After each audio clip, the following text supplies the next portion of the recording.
Sudahkah Anda menemukan definisi bahagia versi Anda, sebuah strategi agar Anda cepat bahagia? Banyak orang di luar sana, bukan Anda, sedang terjebak di rasa tidak bahagia, rasa tidak produktif, rasa tidak keberlimpahan karena mereka masih menggunakan definisi mengenai keberlimpahan, produktif, dan bahagia bukan versi mereka, tapi versi orang-orang yang mereka pernah dengar. Nah, menariknya saat Anda tidak mempunyai definisi bahagia, keberlimpahan, produktivitas versi Anda akan selalu melihat diri Anda kurang, Anda akan selalu melihat diri Anda salah. Dan ini nggak salah juga, tapi kenapa Anda tidak menemukan hal-hal yang merupakan itu adalah definisi bahagia versi Anda? Karena dengan begitu, Anda akan lebih cepat untuk merasakan bahagia. Anda akan menemukan definisi versi Anda mengenai produktif. Banyak orang melihat produktif itu kalau sudah bisa buat podcast, buat YouTube. Yang mana jelas-jelas itu bukan realita dia, jelas-jelas itu bukan kenyataan dia, tapi karena dia takut dibilang oleh orang lain tidak produktif, akhirnya dia memaksakan untuk buat podcast, untuk buat YouTube, untuk buat buku, dan sebagainya, yang mana dia tidak menikmati prosesnya, akhirnya dia tertekan dalam mengekspresikan potensinya. Nah ini yang perlu kita sadari sama-sama ya.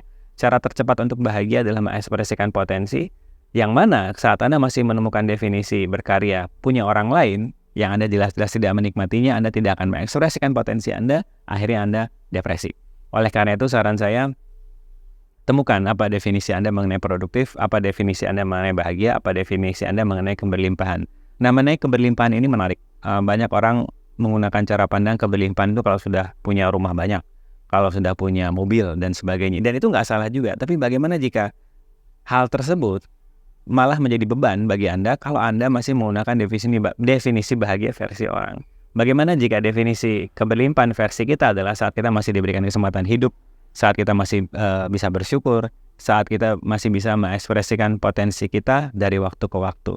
Nah, menariknya kalau kita fokus kepada keberlimpahan topiknya, keberlimpahan itu hanya akan datang di kehidupan kita saat kita berada di vibrasi yang tinggi, high vibration. Sedangkan orang-orang di luar sana saat berbicara mengenai keberlimpahan, vibrasi rendah. Kenapa? Karena begitu banyak keinginan di dalamnya.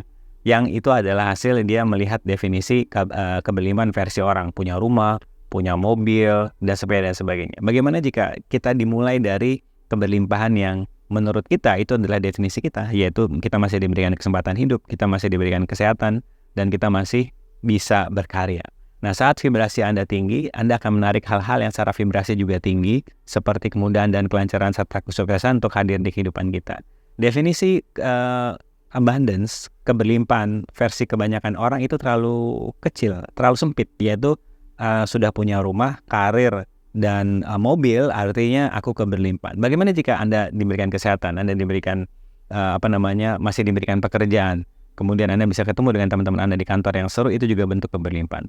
Sampai Anda membesarkan definisi mengenai keberlimpahan itu semakin besar, Anda tidak akan fokus ke hal-hal yang belum Anda punya, melainkan Anda akan fokus pada hal-hal yang sudah Anda punya.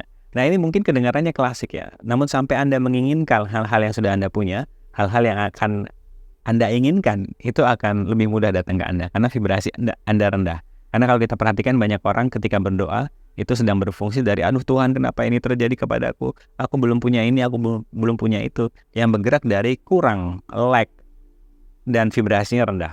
Sehingga ketika dia mengekspresikan vibrasi yang rendah, tidak mengherankan semesta juga mendatangkan hal-hal yang secara vibrasi juga rendah, seperti drama, trauma, dan stres. Tapi ketika Anda memulai doa dengan, terima kasih Tuhan, terima kasih semesta, aku masih diberikan kesempatan hidup, kira-kira nikmat apa lagi nih yang sudah Engkau siapkan buatku yang akan berdatangan hari ini. Asik ya doanya. Sampai ketemu di kesadaran-kesadaran berikutnya. Keep having fun. Bye-bye.